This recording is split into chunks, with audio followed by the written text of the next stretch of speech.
자, 오늘은 종려주일입니다. 종려주일. 우리가 나사로에 관한 이야기를 지난주부터 해서 나누고 오늘 그리고 다음 주까지 해서 부활주일까지 해서 나사로 이야기를 중심으로 해서 예수님의 십자가 부활을 좀 같이 묵상을 하려고 하는데요. 오늘은 두 번째 나사로 이야기 두 번째 시간입니다. 우리 같이 한번 오늘도 말씀을 통해서 주님의 그 십자가 은혜를 또 같이 연결해서 나누고 싶습니다. 요한복음 11장 15절에서 16절 말씀인데요. 우리 한번 같이 읽어볼까요? 시작. 내가 거기 있지 아니한 것을 너희를 위하여 기뻐하노니 이는 너희로 믿게 하려 함이라. 그러나 그에게로 가자 하시니 디두모라고도 하는 도마가 다른 제자들에게 말하되 우리도 주와 함께 죽으러 가자 하니라. 자, 오늘은 지난 시간에 이어서 예수님과 함께 예수님께서 죽은 나사로를 향해서 가는 내용으로 시작을 하고 있습니다. 예수님은 사랑하는 친구 나사로가 죽었다는 소식을 듣게 되고요. 근데 바로 찾아가시진 않죠. 예수님은 이 소식을 듣고 이틀이나 계시던 곳에 유하시고 나서 나사로를 찾아가십니다. 근데 그 이유를 예수님이 설명을 한 거예요. 그렇죠? 그게 바로 우리가 읽은 구절에 있는데 다시 한번 제가 읽어드릴게요. 11장 15절 보시면 내가 거기 있지 아니한 것을 너희를 위하여 기뻐하노니 이는 너희로 믿게 하려 함이라. 그러나 그에게로 가자 하시니. 자, 예수님은 나사로의 죽음을 통해서 제자들에게 뭐라고 하냐면 너희에게 믿음을 주기 위해서 내가 거기 있지 않았다 이런 표현을 쓰시는 거예요. 그러니까 예수님이 일부러 안 가셨다는 얘기를 하는 거잖아요. 내가 원래 갈 수 있는데 가지 않았어. 왜냐하면 너희들을 믿게 하려고 한다. 이렇게 이야기를 하고 있습니다. 주님과 함께 가는 것. 이때 도마가 이런 말을 합니다. 주님과 함께 죽으러 가자. 이런 표현을 써요. 16절에 나와 있죠. 사실 이 뜬금없는 얘기 같지만 예수님과의 대화 속에서 도마가 이런 말을 한 이유가 나와 있죠. 이전의 본문인데요. 한번 보시면 요한복음 11장 7절에서 8절인데 이것도 한번 읽어보겠습니다. 그 후에 제자들에게 이르시되 유대로 다시 가자 하시니 제자들이 말하되 랍비여 방금도 유대인들이 돌로 치려 하였는데 또 그리로 가시려 하나이까. 그렇죠? 제자들이 경험했던 것처럼 유대로 향하는 발걸음은 매우 어려웠을 것으로 예측을 한 거예요. 제자들은. 그렇죠? 지난주에 제가 말씀드렸지만은 죽으러 가자라고까지 말을 한 거는 일종의 영웅 심리 같기도 하고 한편으로는 결의를 다지는 모습으로 보이기도 합니다. 한편으로는 조금은 가벼워 보이는 말로 들리기도 하는데 어쨌든 간에 도마는 지금 나사로의 죽음보다는 이제 거기에 가면은 자기네들이 죽을 수도 있다라는 처지에 대한 걱정을 한 것 같아요. 그럼에도 불구하고 도마는 이제 가자고 하는 거죠. 여러분, 기적이야 늘상 있었습니다. 예수님 쫓아다니면 항상 기적은 있었고 예수님이 종횡무진 어딘가로 향하시는 것도 새로운 것이 없습니다. 그리고 항상 도사리고 있었던 일이 있었는데 그게 뭐죠? 항상 예수님에 대한 핍박이었어요. 유대인들의 그 예수님을 핍박하는 거는 항상 있었던 일이잖아요. 가는 곳마다 사람들이 돌을 던지려고, 심지어 예수님 그래서 구멍으로 도망가신 적도 있었습니다. 이런 거를 다 지켜본 도마로서는 예수님이 유대로 간다는 것이 늘 있었던 거고 또 불안도 했을 거예요. 그러니까 예수님 쫓아다니면서 제자들이 좀 불안했을 거예요, 아마. 그렇죠? 좋기도 하지만 항상 불안 요소가 있었습니다. 예수님 주변에는. 그래서인지 예수님은 지금 나사로를 살리러 가겠다고 하는데 도마는 뭐라 그럽니까? 죽으러 갑시다 이렇게 이야기를 하는 거예요. 아마 이 부분을 보면 도마는 아마 좀 사역이 좀 힘들었을 수도 있을 것 같아요. 벌써 죽음을 떠올리잖아요. 예수님이 나사로 살리려고 간다고 하는데 도마는 벌써 죽는 거에 대한 걱정을 하고 있다는 거죠. 여러분들 어떻습니까? 신앙생활은 이렇게 명확하게 아무 문제 없고 흠잡을 데 없이 깔끔하게 일어나지는 않는 것 같아요. 항상 예수님의 일, 하나님의 일이라는 게 우리는 하나님이 전지전능하시니까 아무런 어려움 없이 깔끔하게 하나님이 처리하실 것 같지만 사실 예수님이 굉장히 피곤하게 사셨습니다. 제자들도 예수님 따라다니는 게 굉장히 피곤했습니다. 항상 어려움들이 따랐고 항상 위협들이 있었잖아요. 여러분도 잘 아시잖아요. 바울도 편하게 사역하지는 않았습니다. 그러다 보니까 도마도 말이 훅 튀어나왔나 봐요. 한번 죽으러 가자, 한번 싸워보자, 뭐 이런 거죠. 그러니까 굉장히 그 사역 자체가 상당히 도전적이었던 것 같아요. 그렇죠? 그래서인지 예수님은 지금 나사로를 살리러 가자고 했는데 그 얘기를 못 들어요. 도마는 살리러 가자는 얘기를 못 듣고 죽으러 갑시다 이러고 있는 거예요. 제가 이번 고난주간에 묵상하면서 성금요예배 설교 준비하면서도 그런 생각을 했는데, 우리는 딱 그 반쪽만 듣는 거예요. 예수님이 지금 살리러 가겠다고 하는데 도마는 죽으러 가자고 하는 것처럼 우리는 우리가 듣고 싶은 이야기만 듣는 거죠. 도마는 항상 불안했던 것 같아요. 예수님 믿는 게. 여러분들도 어떻습니까? 그러십니까? 예수님 믿고 따르는 게 좀 항상 위태위태하시고 불안하십니까? 또 그런 스릴을 또 즐기는 사람들도 있잖아요. 어쨌든 간에 예수님이 나사로를 향하여 걸어가십니다. 요한복음 11장 17절에서 21절 한번 같이 읽어보겠습니다. 시작. 예수께서 와서 보시니 나사로가 무덤에 있은지 이미 나으리라.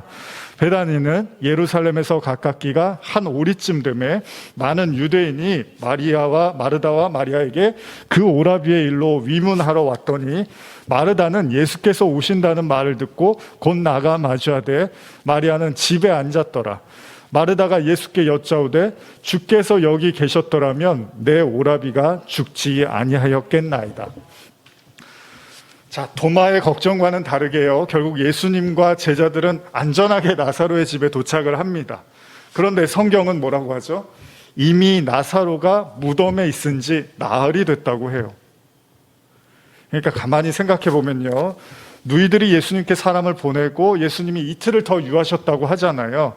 그리고 나서 이제 예수님이 오셨는데 얼마의 시간이 걸렸는지 모르지만 대략적으로 제가 봤을 때는 예수님이 나사로의 소식을 들었을 때 이미 그쯤에 아마 나사로가 죽은 것 같아요.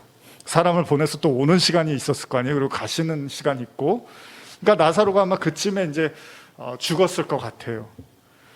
그리고 이틀을 지났으니까 이제 나사로가 죽은 지 사흘째 되는 날 예수님이 오신 거잖아요.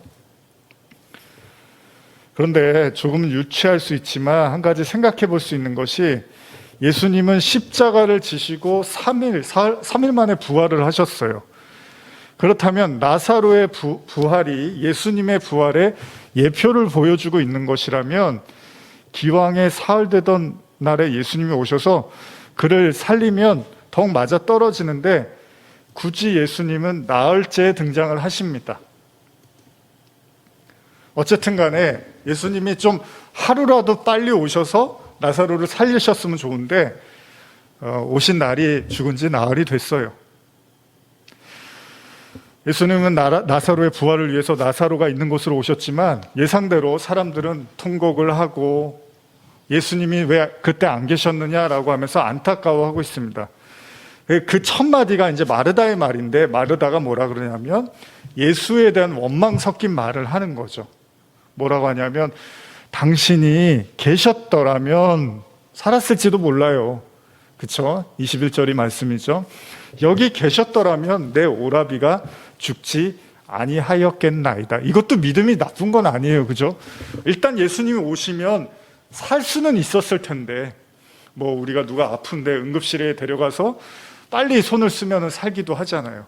아니면 반대로 또 응급 119가 와서 또 살려주기도 하고, 조금이라도 빨리 누가 있었으면 살 수 있었을 텐데, 어쨌든 예수님은 의사는 아니니까 예수님의 능력을 믿는 거잖아요. 예수님이 오셨으면 살 수는 있었을 텐데라고 말을 하는 거예요. 근데 문제는 뭐냐?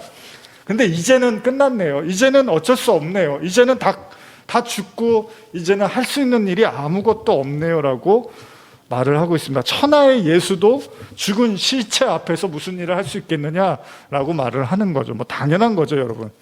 22절에서 24절도 한번 읽어볼까요? 시작. 그러나 나는 이제라도 주께서 무엇이든지 하나님께 구하시는 것을 하나님이 주실 줄을 아나이다. 예수께서 이르시되 내 오라비가 다시 살아나리라. 마르다가 이르되 마지막 날 부활 때에는 다시 살아날 줄을 내가 아나이다.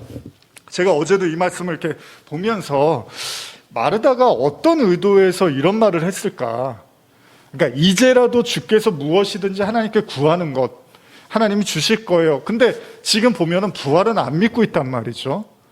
근데 어떻게 마르다가 이런 표현을, 뭘 기대한 걸까? 아마도 이제 죽어서라도 좋은 곳에 갈 수 있도록 해주세요라는 의도였을까? 그래서 그런지 예수님이 내 오라비가 살아날 거야 라고 말을 하니까 마르다가 바로 뭐라 그래요? 예, 부활의 날 때는 그렇게 되겠죠 라고 그냥 이 정도 선에서 마르다가 감사해 한 건 아닐까라는 생각을 해봤어요.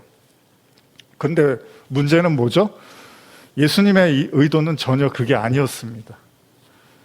예수님은 지금 살아나겠다고 이야기를 한 거죠. 근데 마르다는 나중에 죽음 이후에 부활의 그 시간을 이야기한 거죠. 두 사람의 시간 차이가 벌어지기 시작을 합니다.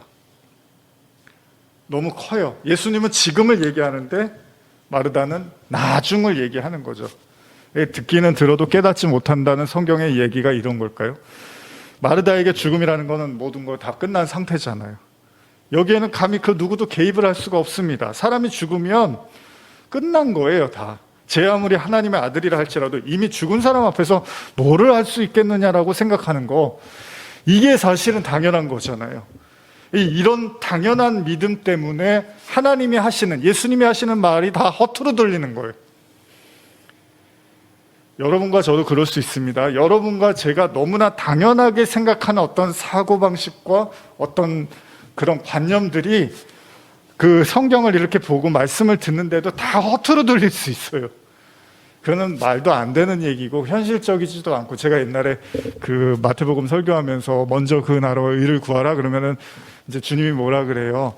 너희 먹을 거는 염려하지 말고 다 하늘 아버지께서 책임져줘 이러면서 구하지도 말라고 하면, 제가 이제 그런 설교하다 보면은 성도분들의 왠지 눈빛이, 아니 그러면 뭐 아무것도 안 해도 된다는 얘기야? 그냥 하나님이 다 주신다는 거야? 이런 약간 그런 이제 생각을 할 수 있잖아요. 그럼 예수님이 뭐라 그러면 염려하지 마. 그 내일 일을 염려하지 마. 이런 얘기를 하신단 말이에요. 그러면은 또 성도분들이 듣고 있다가 만약에 제가 그렇게 얘기하면은 이제 아이고 황 목사는 너무 그 현실을 몰라 이렇게 얘기할 수도 있을 거예요. 근데 제가 한 얘기가 아니라 예수님이 하는 얘기거든요. 예수님이 내일을 위해서 염려하지 마, 걱정하지 마 이렇게 말씀을 하세요. 그러면 여러분들은 예수님 앞에서 그런 얘기 들으면 여러분도 그렇고 저도 그렇고 그런 생각할 거예요. 참 예수님은 세상 참 좋게 살아요. 세상 경험이 없어서 그러신가? 사람들 잘 안 겪어보셨나? 그렇게 이렇게 꿈 같은 얘기만 하시지 이럴 수도 있다는 거예요. 왜요? 우리가 생각하는 관념이 확실하니까. 경제관념, 뭐 돈의 논리, 여러 가지 인간이 갖고 있는 게 있잖아요. 그럼 예수님이 무슨 염려하지 말라 얘기를 해도 아유 그래 말이라도 들으니까 좋다 이제 이렇게 넘어가는 거예요.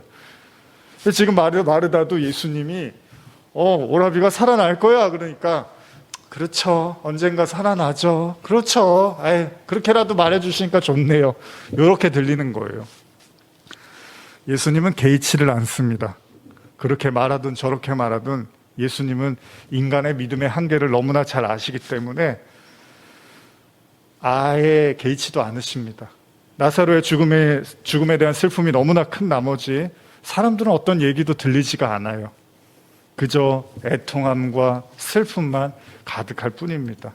그냥 비통한 거예요, 마음이. 당연하죠. 장례식장에 뭐 누가 즐거울 수가 있겠습니까? 나사로를 사랑했던 사람일수록 더 괴롭고 더 비통했을 겁니다. 이윽고 만난 마르다의 동생 마리아, 지난번에도 말씀드렸지만 마리아는 어떻습니까? 마리아는 예수님이 너무 좋아서 발밑에서 말씀 듣던 마리아도 이런 말을 하죠. 한번 읽어볼까요? 요한복음 11장 32절인데 시작. 마리아가 예수 계신 곳에 가서 배웠고 그 발 앞에 엎드려 이르되 주께서 여기 계셨더라면 내 오라버니가 죽지 아니하였겠나이다 하더라. 마르다는 사실 우리가 큰 기대를 안 했는데 마리아는 좀 우리가 기대를 했는데 마르다하고 마리아가 지금 하는 얘기가 별 차이가 없습니다. 예수님의 그래도 발치에 앉아서 예수님 옆에서 이렇게 말씀을 사모하던 마리아인데 오라버니 나사로가 죽으니까 뭐 믿음을 갖기가 어려웠던 것 같아요. 그래서 똑같은 얘기를 합니다. 일찍 오시지 그랬어요. 왜 일찍 안 오셨어요? 무슨 일이 있으셨던 건가요? 이런 원망 섞인 마음이 들었던 거예요. 왜 살아있을 때 오지 않습니까? 왜 우리가 찾았을 때 바로 움직이시지 않았습니까? 왜 서두르시지 않았습니까? 예수를 대하는 그녀의 마음도 복잡한 거예요. 왜냐하면 알았으니까, 마리아도 예수님이 자신도 사랑하고 자신의 가족도 오빠도 다 사랑한다는 걸 알았는데 왜 안 오셨을까라는 원망이 섞였다는 겁니다. 그러니까 거기에 있는 사람들이 다 그 생각을 하고 있으니 예수님이 얼마나 따가웠을 거예요. 사람들이 다 그런 눈으로 보고 있는 거예요. 11장 33절에서 35절인데 한번 읽어볼까요? 시작. 예수께서 그가 우는 것과 또 함께 온 유대인들이 우는 것을 보시고 심령에 비통하여 불쌍히 여기사 이르시되 그를 어디 두었느냐? 이르되 주여 와서 보옵소서 하니 예수께서 눈물을 흘리시더라. 우리는 굉장히 당황스러운 한 구절을 보게 되는데요. 예수님이 눈물을 흘리십니다.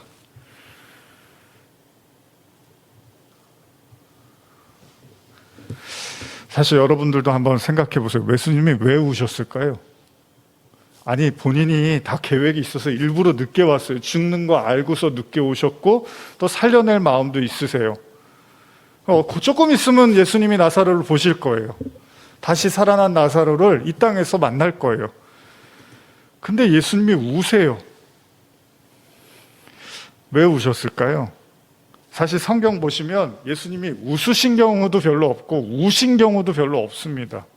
근데 몇 구절들이 있긴 있어요. 그 중에 하나가 오늘의 본문인데 예수님이 눈물을 흘리시잖아요. 근데 또 다른 본문에도 예수님이 이제 눈물을 흘리시는 장면이 있는데, 먼저 요한복음 11장 33절 지금 읽은 본문에는 뭐라고 하시죠?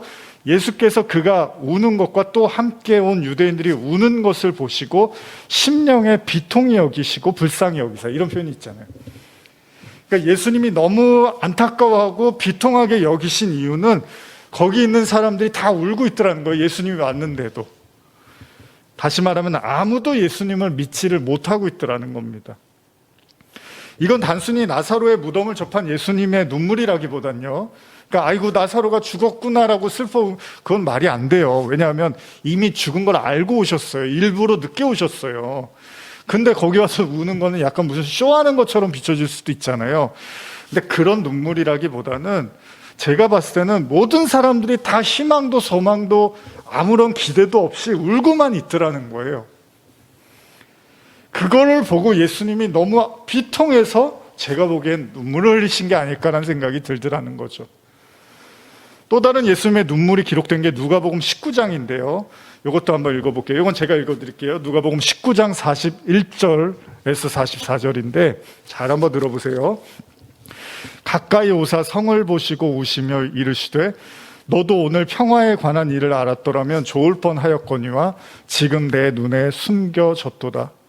날이 이틀 지나 날이 이를지라 내 원수들이 토둔을 쌓고 너를 둘러 사면으로 가두고 또 너와 및 그 가운데 있는 내 자식들을 땅에 메어치며 돌 하나도 돌 위에 남기지 아니하리니 이는 내가 보살핌 받는 날을 알지 못함을 인함이라 하시니라. 여기를 제가 현대로 한 번 더 읽어드릴게요. 그 행렬이 예루살렘에 가까이 이르렀을 때 예수께서 도성을 바라보시고 우시며 말씀하셨다. 영원한 평화에 이르는 길이 내 앞에 있는데 너는 그 길에서 돌아서 버렸구나. 내 원수들이 진을 치고 너를 애워서 사면으로 공격하여 너와 내 자녀들을 멸망시킬 때가 올 것이다. 그리고 내 원수들은 돌 하나도 제자리에 얹어두지 않을 것이다. 하나님께서 내게 주신 기회를 내가 거절하였기 때문이다. 자, 여기도 예수님이 왜 우셨는지가 나오죠. 예수님의 눈물의 이유는 사람들이 진정한 평강의 길을 알지 못하고 외면하면서 그렇게 살아가는 모습을 그런 예루살렘을 보면서 예수님이 눈물을 흘리시더라는 겁니다. 예수님의 눈물은 그냥 사람들의 생각하고는 좀 달랐던 거예요. 지금 예수님은 나사로를 살리러 오셨잖아요. 그런데 아무도 귀를 기울이지를 못하고 있는 거예요. 살리기 위해서, 생명을 주시기 위해서, 구원을 주시기 위해서 오셨는데 거기는 그냥 똑같은 여느 장례식장하고 차이가 없더라는 겁니다. 그들이 주목하는 건 뭐죠? 빛이신 생명이신 예수님이 아니라 그냥 병에 시달려서 고통받다가 죽어간 나사로, 뭐 왜 다 그렇습니까? 모든 인간이 또 언젠가 한 번은 겪어야 되는 거잖아요. 결국 우리에게도 언젠가는 나사로와 같은 고통과 죽음의 시간이 찾아오겠죠. 그게 이제 우리도 다 애통하고 비통해 하는 겁니다. 그런 죽음이라는 그늘이 너무 크기 때문에 그곳에 있는 모든 사람들의 생각과 마음을 다 덮어버렸어요, 죽음이. 그러니까 여러분, 이게 중요한 거예요. 예수가 함께 하지 않아서가 아니라 예수를 바라볼 힘도 눈도 없다는 겁니다, 사람들의 마음에. 왜냐하면 그 비통함, 그 세상에 대한 두려움과 그 어려움과 공포에 대한 생각들이 마음속에 자리 잡으면 예수님이 함께하지 않아서가 아니라 함께해도 예수님을 바라볼 만한 여력이 없다는 겁니다. 그러니까 예수님이 왜 눈물을 흘리셨느냐? 그건 사람들의 마음에 믿음이 없더라는 거예요. 누구보다 이 사실을 잘 아시기 때문에 예수님은 제자들에게 그렇게 말씀하셨는지도 몰라요. 내가 나사로를 살리러 가는 이유? 너희들의 믿음 때문이야 라고 말씀을 하시는 거죠. 죽음으로 인해서 절망과 비통의 현장에서 직접 눈으로 보고 예수님께서 그를 살려냈음을 통해서 그들의 믿음을 자라게 하시려고 했는지도 몰라요. 왜냐하면 사람들은 완전히 끝이라고 생각했으니까, 완전히 이제는 더 이상 바뀔 게 없다고 생각을 했으니까.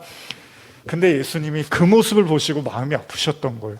하나같이 믿음이 없는 거예요. 우리 지난주에 마지막에 읽었던 구절이 인자가 올 때 믿음을 보겠느냐 그러셨잖아요. 그러니까 사람들의 마음에 믿음이 하나같이 없는 거예요. 다 울고만 있으니, 아니 내가 왔는데도 사람들이 관심이 없고 듣지를 않고 기대를 못하고 있는 거죠. 우리가 예수님에 대해서 오해할 수 있는 게요, 그가 하나님이시기 때문에 그는 피도 눈물도 없을 것이라는 생각을 은연중에 하는 경우도 있습니다. 모든 걸 다 아시기 때문에 굳이 감정의 동요를 보이지 않으실 거라고 생각을 해요. 그런데 예수님이 우셨어요. 남자들 이렇게 뭐 여자나 남자나 이렇게 뭐 자주 우는 분도 있고 안 우는 분들도 있지만, 저도 예전에는 굉장히 잘 울었던 것 같아요. 요즘은 그렇지는 않은데. 그리고 또 특히 사람이 이렇게 아프면 이렇게 감수성이 이렇게 예민해지잖아요. 그래서 TV를 보다가도 눈물이 나고, 저도 가끔 눈물을 흘리는, 뭐 요새 애들 노래 중에 나도 가끔 눈물을 흘린다 그러는데, 여러분들 어떻게 가끔 눈물을 흘리십니까? 왜 우십니까?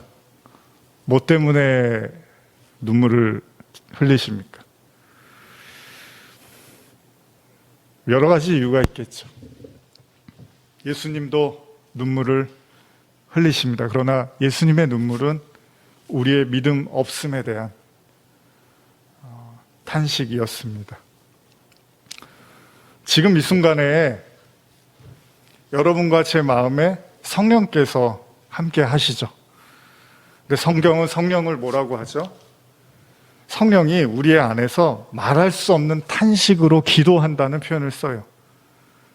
그러니까 우리가 기도할 때 성령이 같이 탄식을 할 수도 있다는 거예요. 그래서 때로는 여러분들이 뭐 눈물을 흘리거나 마음의 동요가 되는 게 여러분들의 감정일 수도 있지만 우리 안에 계시는 성령의 탄식일 수도 있겠습니다. 내가 기도하는 그를 향한 탄식일 수도 있고, 마땅히 기도할 바를 알지 못해서 헤매고 있는 나에 대한 성령의 탄식일 수도 있겠죠. 성령께서도 그렇게 눈물을 흘리며 기도를 한다는 거예요. 예수님처럼. 예수님이 눈물을 흘립니다. 이때 사람들이 말을 하죠. 한번 읽어볼까요? 요한복음 11장 36절 37절인데요. 같이 읽어볼까요? 이에 유대인들이 말하되 보라 그를 얼마나 사랑하셨는가 하며 그중 어떤 이는 말하되 맹인의 눈을 뜨게 한 이 사람이 그 사람은 죽지 않게 할 수 없었더냐 하더라. 예수님의 눈물을 보며 사람들이 말합니다. 얼마나 사랑했으면 저렇게 눈물을 흘릴까. 근데 우리는 이 대목에서 한번 생각해 볼 필요가 있어요, 여러분. 사랑이라는 게 뭘까요? 사랑. 누가 누군가를 사랑한다는 거. 예수님이 지금 눈물을 흘리니까 사람들이 얼마나 사랑하면 저렇게 눈물을 흘릴까 이런 얘기를 하는 거잖아요.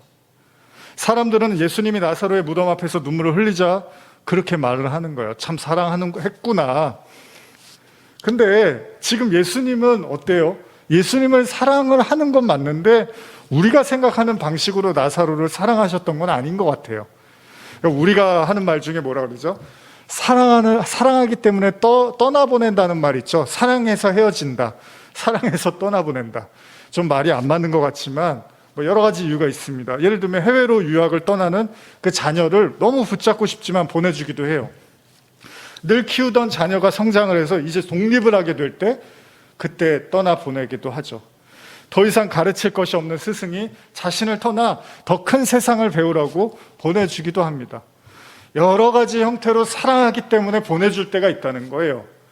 근데 예수님은 어떻습니까? 어쩌면 예수님은 나사로를 죽음이라는 절벽으로 그냥 내몰아 버리셨는지도 몰라요. 독수리 새끼가 여러분 어떻게 하죠? 나는 법을, 독수리가 자기 새끼에게 나는 법을 가르칠 때 높은 창공에서 그냥 딱 놓습니다.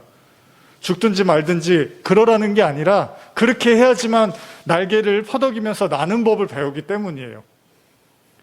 예수님도 나사로를 그냥 던져버리셨습니다. 죽든지 말든지 내버려 둔 게 아니라 어쩌면 나사로가 죽을 때까지 예수님은 그냥 침묵하고 계셨던 거예요. 그게 예수님이 나사로를 사랑하는 방법이었습니다. 요한복음 11장 11절 보시면 이 말씀을 하신 후에 또 이르시되 우리 친구 나사로가 잠들었도다. 그러나 내가 깨우러 가노라. 그러니까 분명히 예수님이 아까도 말씀드렸지만 나사로가 죽은 거를 분명히 예수님이 인지를 하고 계셨어요. 오히려 아까도 말씀드린 것처럼 일부러 늦췄어요.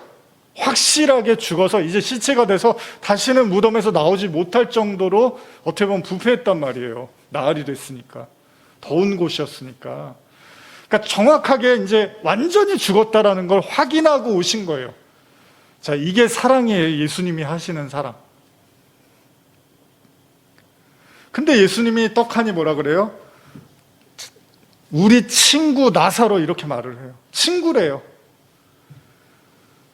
여러분, 좋은 친구는 뭐죠? 여기 전도사님하고 저하고 친구인데 좋은 친구는 뭐죠? 예수님의 친구가 된다는 건 뭘까요? 요한복음 15장 15절 보시면 이런 표현이 있습니다. 예수님이 친구라는 말을 제자들한테 쓰시는데 한번 읽어볼까요? 시작. 이제부터는 너희를 종이라 하지 아니하리니 종은 주인이 하는 것을 알지 못함이라. 너희를 친구라 하였노니 내가 내 아버지께 들은 것을 다 너희에게 알게 하였음이라. 예수님이 말하는 친구는, 종은요 주인이 하는 게 뭔 일인지 모르는데 친구는 아버지께 들은 걸 다 알게 한대요. 그러니까 예수님의 친구가 된다는 건 예수님께서 하나님께로부터 들으시고 본 모든 것들을 가르치고 배운 자들을 친구라고 예수님이 말씀을 하시는 거예요. 그럼 여러분, 예수님이 지금 나사로를 예수님은 아무나 되고 친구라고 안 하셨어요. 나사로에게 친구라고 한 거는 지금 예수님이 나사로에게 무언가 깊은 가르침을 주시겠다는 겁니다. 여러분, 친구를 향한 예수님의 사랑이 뭐였습니까? 죽음을 경험하게 하는 거였어요. 이게 지금 예수님이 나사로에 대한 사랑이잖아요. 이게 이해가 안 가는 거예요, 우리는. 왜요? 여러분, 사랑하는 사람, 좋아하는 사람은 어떻게 해야 되죠? 고생을 안 시켜야 되잖아요. 사랑하는 사람이 행여나 힘들어할까 봐 다독여거려주고, 힘들 때는 위로해주고, 그 말을 들어주고, 그들의 편에 서서 최대한 그가 어려움을 당하지 않도록 해주는 걸 우리는 사랑이라고 말을 합니다. 돌멩이가 날라와도 죽음의 위기에 처했던 그 가늠하던 여인의 편에 섰던 게 예수님입니다. 앞을 보지 못하던 그 사람에게 듣도 보지도 못한 기적을 일으켰던 분이 그분입니다. 38년 동안 꼼짝도 못하고 제자리에 앉아있던 그에게 일으켜 세워서 그에게 자유를 주셨던 분이 주님이십니다. 그런데 그런 주님이 지금 너무나 사랑해서 눈물까지 흘리게 만든 그 친구 나사로는 그냥 죽게 내버려 두시더라는 거예요. 그리고 친구래요. 그리고 너무 사랑하고 눈물까지 흘리신대요. 이해가 가십니까? 이러니 사람들이 비난을 안 할 수가 없는 거예요. 아니, 그 흔하게 일으켰던 그 기적을 왜 나사로한테는 안 하셨습니까? 그래놓고 왜 와서 울고 계십니까? 그래놓고 뭘 친구라고 하십니까? 앞뒤가 안 맞습니다, 예수님. 마르다, 마리아 다 실망한 거예요, 예수님한테. 이해가 가죠, 우리도. 당연히 여러분들이 마르다 마리아였어요 봐요. 제일 힘든 건 뭐죠? 여러분과 제가 만약에 나사로였다면 그 배신감은 얼마나 컸겠습니까? 지난주에 제가 말씀드렸지만, 야, 예수님한테 사람 보냈어, 나사로. 조금만 기다려. 그런데 들려온 소식이 안 오시는데요. 그냥 그 자리에 계시던데요. 나사로가 죽어가면서 얼마나 괴로웠겠어요. 요한복음 11장 37절 한번 읽어볼까요? 그 중에 어떤 이는 말하되 맹인의 눈을 뜨게 한 이 사람이 그 사람은 죽지 않게 할 수 없었더냐 하더라. 이제 이런 말을 하는 거예요, 사람들이. 뭐가 사랑이고 뭐가 친구고 왜 눈물을 흘리십니까? 일부러 늦게 오셨으면서 이런 말을 하는 거예요. 그런데 예수님은 의도가 있었던 거잖아요. 이게 어려운 겁니다. 이게 저도 설교하고 목회하고 말씀 나누면서 저도 이것 때문에 많이 고뇌하고 마음 아파했는데, 그 의도가 뭡니까? 주님은 나사로에게 죽음을 가르쳐 주고 싶으셨던 거예요. 이게 우리가 석연치가 않고 이해가 잘 안 가는 지점입니다. 아직 예수님은요, 십자가도 지시지 않았어요. 본인이 아직 육신적 죽음을 경험하지 않은 상태입니다. 지금 부활하고 나사로를 찾아오신 게 아니에요. 그런데 주님은 나사로에게 먼저 죽음을 경험하게 하시더라는 겁니다. 요한복음 11장 38절입니다. 시작. 이에 예수께서 다시 비통히 여기시며 무덤에 가시니 무덤이 굴이라 돌로 막았거늘. 왜 비통하시고 왜 우셨을까요? 여기 비통하다라는 원어를 보면 분노하다, 경고하다 이런 얘기가 있거든요. 뭐가 그렇게 화가 나셨고 슬프셨을까요? 아까도 읽었던 본문인데 한 번 더 제가 읽어볼게요. 누가복음 19장 41절 42절인데 같이 한번 읽어볼까요? 시작. 가까이 오사 성을 보시고 우시며 이르시되 너도 오늘 평화에 관한 일을 알았더라면 좋을 뻔하였거니와 지금 내 눈에 숨겨졌도다. 예루살렘을 바라보시면서 눈물을 흘리셨던 주님, 진짜 주님의 슬픔은 평강의 왕이신 주님이 눈앞에 있었음에도 불구하고 아무도 그분을 보지를 못했다는 겁니다. 결국 예루살렘 성전은 AD 70년에 멸망합니다. 아주 잔혹하게. 나중에 그 기록된 역사 내용들을 보면 아주 잔혹하게 무너집니다, 성전이. 그들은 그 순간까지도 성전 안에서 자신들의 안정과 안녕을 추구했습니다. 예수님이 진리인데, 예수님이 하나님의 아들인데 그분을 보지를 못했어요. 그냥 성전만 보고 있었어요. 그게 자존심이었고 그게 신앙이고 그게 하나님이라고 믿었던 거죠. 예수님은 그걸 알고 우셨던 거예요. 듣지를 못하고 보지를 못하니 예수님이 안타까우셨던 거죠. 결국 그들의 믿음이 스스로 심판과 재앙을 불러일으켰고 여기에 예수님은 애통해 하셨다는 겁니다. 그럼 지금 나사로의 무덤 앞에서 주님이 눈물을 흘리는 눈물의 의미는 뭘까요? 요한복음 11장 39절 40절을 읽어볼까요? 시작. 예수께서 이르시되 돌을 옮겨놓으라 하시니 그 죽은 자의 누이 마르다가 이르되 주여 죽은 지가 나흘이 되었음에 벌써 냄새가 나나이다. 예수께서 이르시되 내 말이 내가 믿으면 하나님의 영광을 보리라 하지 아니하였느냐 하시니. 이 나사로의 죽음이 지금 슬픈 게 아니라 예수님은 아무도 듣지를 못해요. 돌을 옮겨놓으라고 하니까 마르다가 아니 이미 다 썩어서 냄새가 나는데 왜 그러십니까? 그런데도 예수님은 말씀하시죠. 뭐라고요? 내 오라비가 살아날 거라고 이미 말씀을 하셨습니다. 인간의 믿음의 최대적은 죽음이겠죠. 죽음은 인간이 어떻게 할 수 없으니까. 그 죽음이 모든 사람의 믿음을 다 삼켜버렸습니다. 예수님이 그들의 한가운데 계셨지만 아무도 예수님을 믿는 사람은 없었습니다.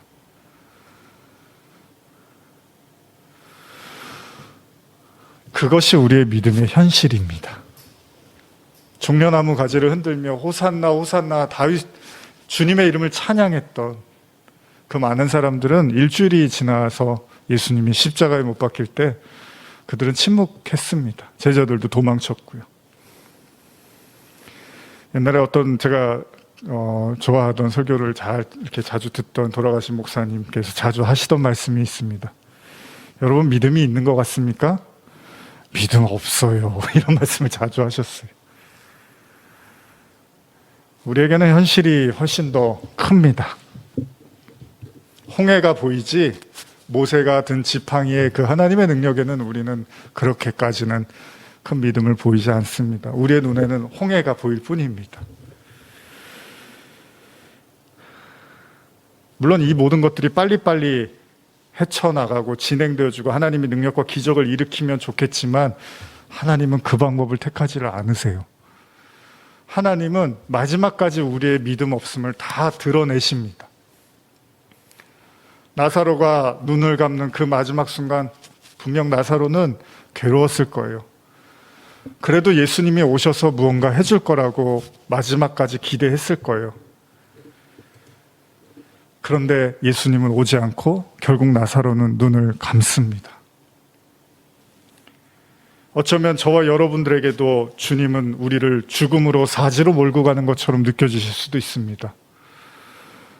우리가 원하고 바라고 기대했던 것들이 계속해서 이루어지지 않고 그걸로 인해서 우리가 고통당하며 우리를 사지로 몰고 가는 것 같은 느낌을 받을 때가 있습니다. 제가 누누이 말씀드리지만 홍해로 인도하신 건 하나님이셨습니다. 이스라엘 백성들을 애굽에서 꺼내서 홍해로 인도하신 건 그들의 발걸음이 아니라 하나님이 거기에 있으라고 하신 거였죠. 홍해로 인도하셨으면 당연히 홍해를 열 마음도 있으셨겠죠. 예수님이 나사로를 찾아오신 이유는 딱 하나입니다. 조문하러 오신 게 아닙니다. 나사로를 살리러 오신 겁니다. 여러분과 제가 가지고 있는 많은 문제와 많은 아픔들이 냄새가 썩어서 냄새가 진동하는 그 무언가가 우리 마음속에도 여전히 존재할 수도 있습니다. 그렇게 많이 기도했는데, 그렇게 의지했는데, 그렇게 외쳤는데, 그렇게 부르짖었는데 당신은 내가 죽기를 바라십니까? 왜 나를 사지로 몰고 가십니까? 라고 우리 스스로가 수없이 주님을 원망했는지도 모릅니다.